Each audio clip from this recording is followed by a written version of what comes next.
Good evening, dear students. Welcome back to your channel Selective Learning Adda. Today we are going to discuss about an important topic regarding 12th class. The name of the topic is synthesis. As you know, synthesis is a very important topic for you. Why? Because the complexity of this topic is very particular. Why? Because for the perspective of exam, it is very important. Let's understand what is synthesis. See synthesis जो topic होता है exam के prospective से बहुत important रहता है।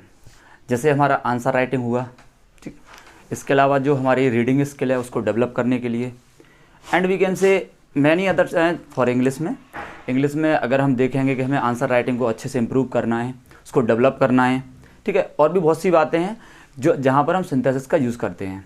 जैसे आपका ऐसे राइटिंग हो गया, ठीक है, और हाल ही में तो अभी 12th क्लास में ये भी है कि आपका आर्टिकल राइटिंग हो जाता है, ठीक है, और आपका वीकेंड से लेटर राइटिंग हो गया।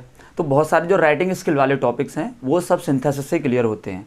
जितना अच्छा हमें सिंथेसिस की नॉलेज रहेगी उतना अच्छा हमारा आंसर रहता है, ठीक है। नॉट फॉर 12th क्लास, अगर इससे आगे भी हम देखेंगे तो बाकी के एग्ज़ाम्स में भी इसका बहुत ही ज़्यादा इंपॉर्टेंट है। जैसे अगर सिविल सर्विसेज के एग्ज़ाम में भी देखते हैं तो वहाँ पर आंसर राइटिंग का सबसे ज़्यादा इंपॉर्टेंट पॉइंट रहता है, या कोई भी है स्टेट लेवल का भी कोई एग्ज़ाम है जहाँ पर रिटिन वाला फॉर्मेट होगा तो सिंथेसिस वहाँ पर ऑब्वियसली यूज़ करना होता है। तो समझते हैं सिंथेसिस क्या होता है, कैसे सिंथेसिस का यूज़ करते हैं और क्या क्या इसकी फॉर्मेशन है, आखिर में सिंथेसिस होता क्या है। तो देखिए सिंपल वर्ड में समझते हैं सिंथेसिस क्या चीज़ है। टू कंबाइन टू और more simple sentences into one complex compound and simple sentence is called a synthesis. किसी कॉम्प्लेक्स कंपाउंड और सिंपल सेंटेंस में कम से कम दो सेंटेंस या उससे अधिक सेंटेंस को जोड़ना ही सिंथेसिस कहलाता है। सिंपल से वर्ड में हम ये समझ सकते हैं कि आपको कोई बहुत सी चीज़ ब्रॉड बना के दी गई है, ठीक है, अब उसको क्या है, आपको सिंथेसाइज करना है। दैट मीन आपको उसको लॉन्ग मेथड से शॉर्ट मेथड में आके आपको उसको लिखना है। तो इसी से क्या होता है कि जैसे आपका आंसर थोड़ा अट्रैक्टिव हो जाता है। आप कोई भी चीज़ लिख रहे हैं, अगर आपने उसने ग्रामर का पोर्शन अगर यूज़ किया है और उसमें स्पेशली अगर सिंथेसिस डाला है तो आपका आंसर बहुत ही अच्छा रहेगा। तो देखिए इसकी 3 फॉर्मेशन होती हैं जैसा कि हम डिस्कस कर रहे थे कि एक तो आपका हो गया कॉम्प्लेक्स, एक हो गया कंपाउंड एंड एक हो गया सिंपल, ठीक है। तो ये तीनों सेंटेंसेस की अलग अलग फॉर्मेशन रहती हैं। जैसे आपका पहला देखेंगे कॉम्प्लेक्स सेंटेंस, अगर इसको हम हिंदी में बोलते हैं तो इसको हम बोल लेते हैं आपका जटिल वाक्य। ये रहता है आपका जटिल वाक्य। कॉम्प्लेक्स मतलब किसी भी कार्य में कॉम्प्लेक्सिटी का होना, दैट मीन जटिल, कठिनता, थोड़ा टफ पड़ता है, ठीक है। कंपाउंड हिंदी में बोल देते हैं इसको संयुक्त वाक्य, इसको हिंदी में बोल देते हैं संयुक्त वाक्य। और सिंपल, जैसा कि नाम से भी लग रहा है, सिंपल का मतलब सरल, ये सरल वाक्य होते हैं, ठीक है। तो ये क्या है, मतलब आपको नाम से सरल लग रहा है लेकिन इतना सरल है नहीं, इसमें भी बहुत ज़्यादा कॉम्प्लेक्सिटी होती है। कैसे हम दो या दो से अधिक, बात को समझना है। यहाँ पे एक सिंपल सा पॉइंट दिया हुआ है, टू और मोर, ये वाली लाइन आपको अच्छे से समझनी है। दो या दो से अधिक, दो से अधिक आपके 4 भी हो सकते हैं, 5 भी हो सकते हैं सेंटेंस, 6 भी हो सकते हैं। उनको कंबाइन करके आपको एक सेंटेंस बनाना है। अब वो एक सेंटेंस आप अपने अकॉर्डिंग जब आंसर लिख रहे होंगे अपने अकॉर्डिंग, चाहे तो आप कॉम्प्लेक्स कन्वर्ट करके, कंपाउंड कन्वर्ट करके, या फिर सिंपल में ऐसे कन्वर्ट करके आप अपने आंसर में लिख सकते हैं। लेकिन अगर आपको 12th क्लास के पर्पज़ से देखना है, 11th क्लास के पर्पज़ से देखना है, या हम कह सकते हैं ग्रेजुएशन के पर्पज़ से, अगर वहाँ पे पूछे जाते हैं पर्टिकुलर सेंटेंस 2 या 2 से अधिक दिए हुए हैं और वो बोलते हैं कि आप इसको कॉम्प्लेक्स बनाइए, आप इसको कंपाउंड बनाइए और सिंपल बनाइए। जैसे एक एग्जाम्पल मैं ले लेता हूँ, एक एग्जाम्पल मैंने छोटा सा ले लिया, जैसे Ramesh is a farmer, Ramesh is a farmer. एक यहाँ पे लिखा हुआ है एक सेंटेंस, ए पॉइंट ले लिया मैंने, इसी के लिए इसी में एक और जोड़ दिया, he goes to office daily, ठीक है। Ramesh is a farmer, he goes to office daily. Ramesh एक फार्मर है, वो ऑफिस डेली जाता है। अब इसके लिए मुझसे बोला जाए कि आप इसको कैसे, कुछ भी आप करिए, सिंथेसाइज करिए, कुछ भी करिए, लेकिन आप इसको सिंपल एक सेंटेंस में बनाइए। चाहे आप कॉम्प्लेक्स चाहे कंपाउंड चाहे सिंपल। तो सपोज करिए मैं पहले कॉम्प्लेक्स में इसको कन्वर्ट करने की कोशिश करता हूँ। तो देखिए यहाँ पर एक रमेश नाम का पर्सन है, इसमें एक रूल होता है, वो कैसे होगा, रमेश नाम का पर्सन है। अब इसको मैं कैसे कंबाइन करूँगा, सिंपल सी बात है। देखिए यहाँ पे मैं इसको बोल देता हूँ, सपोज करिए ये वाला सेंटेंस यहाँ ले लेता हूँ। तो देखिए इसमें क्या होता है, कॉम्प्लेक्स में जब किसी नाउन की बात होती है तो नाउन के लिए वहाँ पे एडजेक्टिव क्लॉज का यूज़ कर लेते हैं, इसका यूज़ कर लेते हैं एडजेक्टिव क्लॉज का। तो जब एडजेक्टिव क्लॉज का यूज़ करेंगे तो इसमें एडजेक्टिव क्लॉज मतलब किसी एक सेंटेंस को क्लॉज के रूप में कन्वर्ट करना पड़ेगा। क्लॉजेस क्या होते हैं, जिनका अपना खुद का एक्सिस्टेंस नहीं होता है, वो दूसरे सेंटेंस पर डिपेंडेंट होते हैं, उनको हम क्लॉजेस बोलते हैं। तो देखिए मान लीजिए मैंने ये रमेश वाले सेंटेंस को फिक्स किया, दूसरे वाले सेंटेंस को क्लॉज बना लिया इसको पूरे को, ठीक है। जब मैंने इसको क्लॉज बनाया तो जब हम रूल पढ़ेंगे तो यहाँ पर ही की जगह पर हु हो जाएगा। क्या हो जाएगा, हु। तो क्या होगा, Ramesh who is a farmer, Ramesh who is a farmer comma goes to office daily. इसका हिंदी मतलब हो जाएगा रमेश जो कि एक फार्मर है वो डेली ऑफिस जाता है। तो ये हमारा क्या हो जाएगा, कॉम्प्लेक्स सेंटेंस। अब मैंने पूरे सेंटेंस को इस तरीके से लिख लेना है। सपोज करिए मैं इसको यहाँ लिख देता हूँ, Ramesh who is a farmer comma goes to school goes to office और डेली। ये एक मतलब बेसिक एग्जाम्पल है जिसको थोड़ा कन्वर्ट करने की कोशिश कर रहे हैं। कैसे कि हमें मतलब यही है कि कॉम्प्लेक्स सेंटेंस कैसे लेंगे, कॉम्प्लेक्स सेंटेंस में कैसे कन्वर्ट करेंगे। देखिए अब हम समझते हैं कॉम्प्लेक्स सेंटेंस को। तो कॉम्प्लेक्स सेंटेंस का सबसे पहले हमने फॉर्मेशन ले लिया है। कॉम्प्लेक्स सेंटेंस क्या होते हैं, जटिल वाक्य।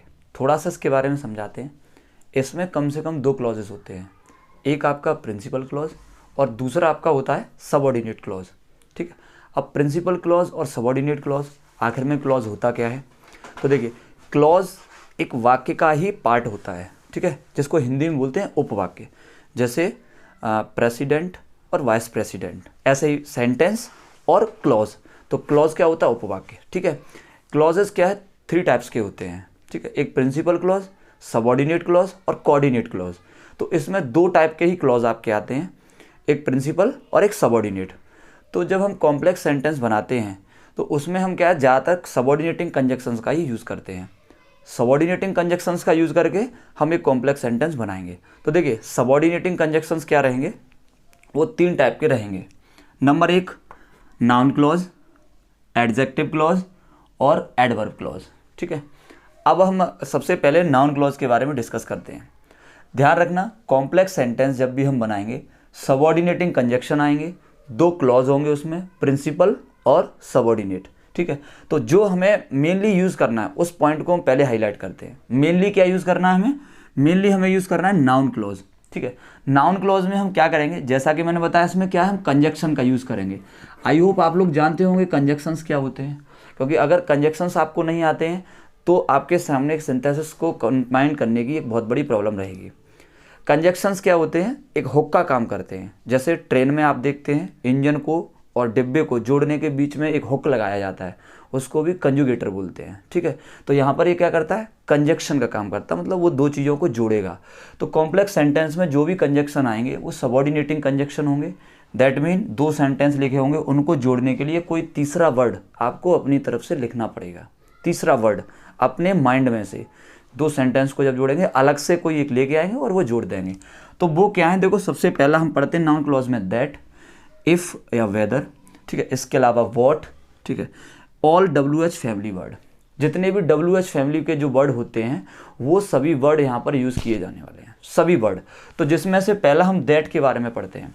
दैट क्या है, दैट को हम अच्छे से एक्सप्लेन करेंगे कहाँ पर हम दैट का यूज़ करते हैं, और एक मतलब पॉइंट से आपको आई थिंक दैट एकदम क्लियर हो जाएगा। वो क्या रहेगा, देखिए दैट का यूज़ हमें कहाँ करना रहेगा कॉम्प्लेक्स सेंटेंस में।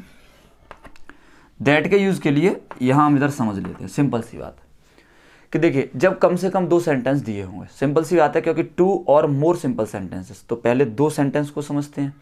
अगर मान लीजिए 2 सेंटेंसेस दिए हैं जिनमें से किसी एक सेंटेंस के लास्ट में, पॉइंट को नोट करें, कम से कम 2 सेंटेंस दिए हैं जिनमें से किसी एक सेंटेंस के लास्ट में इट, दिस, दैट या फिर सो ये वर्ड आप अच्छे से समझें, इट, दिस, दैट या सो, ये किसी के लास्ट में दिया है तो बस हम समझ जाएंगे कि कॉम्प्लेक्स सेंटेंस बनवाना चाह रहा है हमसे, ठीक है। और ये इट्स, दैट, दिस, सो वगैरह वर्ड को हम क्या करेंगे, हटा देंगे। इनके स्थान पर ही हम क्या करेंगे, कंजक्शन दैट का यूज़ करेंगे। और जैसे ही हम जहाँ पर ये लगा देंगे हमारा वो सेंटेंस कॉम्प्लेक्स में कन्वर्ट हो जाएगा, ठीक है। अब प्रॉब्लम ये आएगी कि हम कौन से सेंटेंस को पहले और कौन से को बाद में लिखें। तो देखिए, जिस सेंटेंस के लास्ट में ये वर्ड दिए होंगे उसी सेंटेंस को सबसे पहले लिखना है आपको, उस सेंटेंस को सबसे पहले अप्लाई करेंगे। इन वर्ड को हटाएंगे, इन वर्ड्स को हटाकर वहाँ पे कंजक्शन दैट यूज़ करेंगे और दूसरा sentence as it as copy कर देंगे, उसमें कोई भी चेंजिंग नहीं करेंगे, ठीक है। इससे क्या होगा, हमारा सेंटेंस कॉम्प्लेक्स सेंटेंस में कन्वर्ट हो जाएगा बाय यूजिंग नाउन क्लॉज, ठीक है। तो ये बात आई थिंक आपके समझ में आई। इट, दिस, दैट को हटाना है, क्या लगाना है, दैट लगाना है, सिंपल सी बात है। जिसके लास्ट में ये दिए होंगे वो पहले आ जाएगा, ठीक है। इसके लिए हम एग्जाम समझते हैं, एग्जाम्पल समझ लेते हैं पहले थोड़ा सा।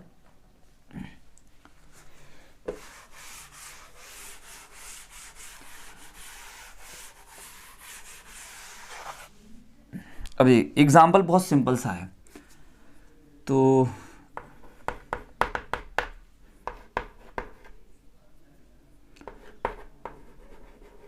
he passed this year, he passed this year, एक एग्जाम्पल हो गया, आई मीन एक सेंटेंस हो गया। और दूसरा इसके लिए और ले लेते हैं, we hoped so, ठीक है। वह इस साल पास हो गया, हमें ऐसी आशा थी। अब इस सेंटेंस को क्या करना है, कॉम्प्लेक्स में कन्वर्ट करना है। तो बहुत सिंपल सा दिख रहा है, यहाँ पे सो दिया लास्ट में, ये वाला सेंटेंस पहले ले आओ। तो वी होप्ड, अब सो को हटा के दैट, ये हमारा क्या हो गया, कंजक्शन का काम कर रहा है, जैसे ट्रेन को और इंजन को जोड़ रहा है। और ये वाला सेंटेंस कोई भी चेंजिंग नहीं करेंगे, ही पास्ड दिस ईयर।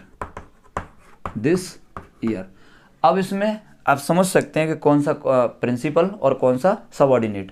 तो देखिए, जो सेंटेंस एकदम से फ्री रहता है, ठीक है, वो आपका रहता है फ्री रहेगा, वो प्रिंसिपल क्लॉज, और जो इंडिपेंडेंट रहेगा वो आपका रहेगा सबऑर्डिनेट। तो देखिए, यहाँ तक ये कंजक्शन लगा हुआ है, ये आपका रहेगा सबऑर्डिनेट, और ये जो बचा हुआ है ही पास्ट दिस ईयर, ये आपका हो जाएगा प्रिंसिपल। अब ये क्या सिस्टम है कि कौन सा सर प्रिंसिपल हुआ और कैसे ये फ्री हुआ, तो देखिए इसका एक अपना मीनिंग बन रहा है। ही पास्ट दिस ईयर, वो इस साल पास हो गया, इसका एक अपना मीनिंग है, दैट्स वाई ये फ्री है। यहाँ पे देखेंगे वी होप्ड, हमें आशा थी, तो एक मन में क्वेश्चन आ रहा है क्या आशा थी, इसका मतलब क्या है, इसको अपना मीनिंग अभी कंप्लीट करना है, कंप्लीट हुआ नहीं है, इसको अपना मीनिंग कंप्लीट करना रहेगा, तो इसको दूसरे सेंटेंस की नीड पड़ेगी। तो दूसरा सेंटेंस इसने लिया, तो इस वजह से ये वाला सेंटेंस हो गया सबऑर्डिनेट क्लॉज और ये हो गया प्रिंसिपल क्लॉज। आई होप आपके ये समझ में आया होगा कि हम दिस का यूज़ कैसे करेंगे।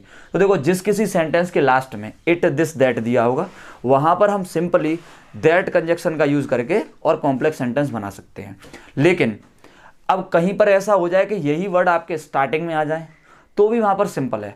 अगर यही वर्ड्स किसी सेंटेंस के स्टार्टिंग में दिए हों तो वो सेंटेंस पहले लिखेंगे, ठीक, वो सेंटेंस पहले लिखेंगे, लेकिन वहाँ से इन वर्डों को हटाएंगे नहीं, उस सेंटेंस के लिए फिर हम दैट लगाएंगे और आपका सेंटेंस हो जाएगा। जैसे एक एग्जाम्पल उसका भी देख लेते हैं।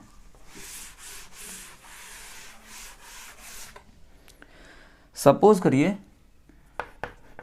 ही इज अ थीफ, सिंपल सा example, he is a thief, और इधर लिखते हैं it is known to all, he is a thief, it is known to all, वह एक चोर है, यह बात सभी को पता है। अब इस सेंटेंस को मैं अगर simple I mean complex sentence में कन्वर्ट कर रहा हूँ तो मुझे क्या दिख रहा है, इधर इट आ गया, ठीक है, दो सेंटेंस दिए, जिस सेंटेंस में इट दिया हुआ उसको पहले ले लीजिए। तो मैंने ले लिया it is known to all, ठीक है, टू ऑल। अब जिसमें इसमें से हमने इट हटाया नहीं है, रिमूव नहीं किया, यहाँ पर हम दैट लगाएंगे और क्या हो जाएगा, ही इज अ थीफ। यह बात सभी को पता है कि वह एक चोर है। सिंपल सा दैट का यूज़ इस आसान तरीके से हमने कर दिया, ठीक है। तो आई होप आपके ये समझ में आया होगा अच्छे से कि हम कॉम्प्लेक्स सेंटेंस में कैसे दैट का यूज़ करके हम उनको कन्वर्ट कर सकते हैं, ठीक है, दो या दो से अधिक सेंटेंसेस को, ठीक है।